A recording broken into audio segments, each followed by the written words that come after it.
టర్కీకి S-400 Russia అమ్మింది.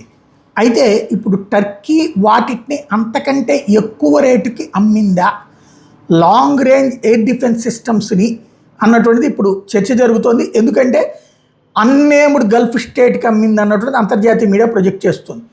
Dubai, ఖతార్కి ఏమన్నా అమ్మిందా అన్నటువంటిది. ఎందుకంటే వాళ్ళు ఇప్పటిదాకా కూడా అమెరికాని నమ్ముకున్నారు. American air defence system success కాలేదు, చైనావి నమ్ముకోవడం వేస్ట్ అని డిసైడ్ అయినటువంటి సందర్భం.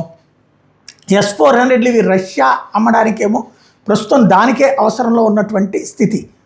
అయితే టర్కీ అమెరికాతో మిత్రదేశం, అట్ ద సేమ్ టైం వీళ్ళకి అమ్మిందా అంటే టర్కీకి మిత్రదేశం కాబట్టి, అమెరికా మిత్రదేశం కాబట్టి అమెరికా సూచనల మేరకు దుబాయ్కి, ఖతార్కి ఏమైనా S-400 అమ్మింది. ఎందుకంటే డైరెక్ట్గా S-400 అమ్మమని చెప్పేసి అమెరికా చెప్పలేదు, కొనుక్కోమని చెప్పేసి అమెరికా చెప్పలేదు. బట్ టర్కీ చేత అమ్మించిందా అన్నటువంటిది ప్రధానమైనది. F-35 5th జనరేషన్ ఫ్లైట్స్ కూడా తాజాగా అమ్మింది టర్కీ అన్నటువంటిది కీలకమైనటువంటి ప్రచారం జరుగుతుంది.